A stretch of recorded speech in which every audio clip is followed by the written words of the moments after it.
अभी जो मीडिया में दवाओं में सब स्टैंडर्ड मेडिसिन्स का जो न्यूज़ आ रहा है वह बहुत बड़ा फेकरी है, मिसगाइड है।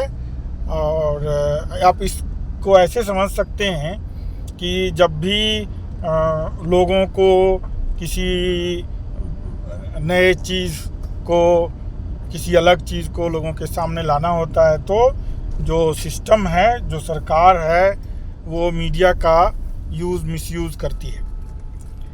अभी मैं ऐसा क्यों बोल रहा हूँ, क्योंकि जो न्यूज़ आ रहा है मेडिसिन्स के सब स्टैंडर्ड होने का, उसका कोई डिटेल नहीं आ रहा है उसमें कि किस आधार पे वो ऐसा बोल रहे हैं।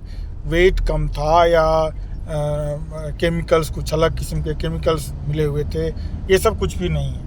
तो ऐसे में इस तरह के न्यूज़ आने का जो कारण हो सकता है वह यह कि सबसे बड़ा कारण तो भ्रष्टाचार है कि उन लोगों को, बड़ी कंपनियों को ये लोग फंसा रहे हैं। तो या तो बड़ी कंपनियों को इनको पैसा खाए हुए बहुत दिन हो गया होगा, या बड़ी कंपनियों को दबा करके, जैसे एक रामदेव की कंपनी को आगे बढ़ाना था तो जो इंटरनेशनल कंपनी है उसको उसके नूडल्स को 3 महीने के लिए बैन कर दिया।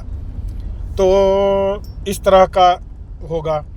या फिर आपने देखा होगा कि जब जैसे साल 2 साल पहले जब लव जिहाद का न्यूज़ पूरे मीडिया में छाया हुआ रहा था, तो सडनली पाकिस्तान की लड़कियां इंडिया में सड़क छाप लोगों से शादी करने के लिए आने लगी। ये न्यूज़ पूरा भड़क गया।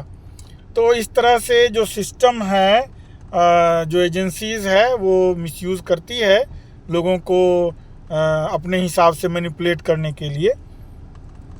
मैं ये बात इसलिए बताना चाहता हूँ कि मेडिसिन्स लेने समय लोग, अब जैसे एक बार न्यूज़ आ गया था कि रेनिटीडिन से कैंसर होता है।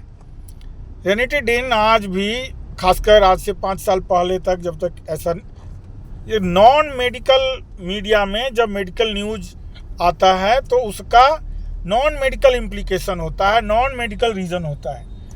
रेनिटीडिन को मार्केट से हटाने के लिए जो दूसरे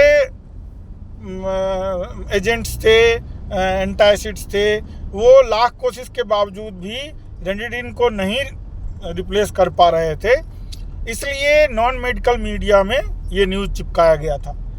तो उसी तरह से ये भी न्यूज़ है। इसका एग्जैक्ट पर्पस क्या है ये अभी क्लियर नहीं है, लेकिन मेडिकल रीजंस के कारण ही ऐसा न्यूज़ आ रहा हो ये ज़रूरी नहीं है, और मुझे नहीं लग रहा है। ये इसका एक बहुत बड़ा कारण ये भी हो सकता है कि पिछले कुछ दिनों से मंदिर के प्रसाद में मिलावट का न्यूज़ आ रहा था, तो उस न्यूज़ को दबाने के लिए ये न्यूज़ ला दिया गया हो कि भैया मिलावट मंदिर के प्रसाद में क्या, यहाँ तो इम्पोर्टेंट मेडिसिन्स में गड़बड़ी चल रही है। तो समझ में नहीं आ रहा है। मैंने सोचा लोगों में यह जानकारी और इस चर्चा को सही ढंग से रखने की ज़रूरत है। Thank you.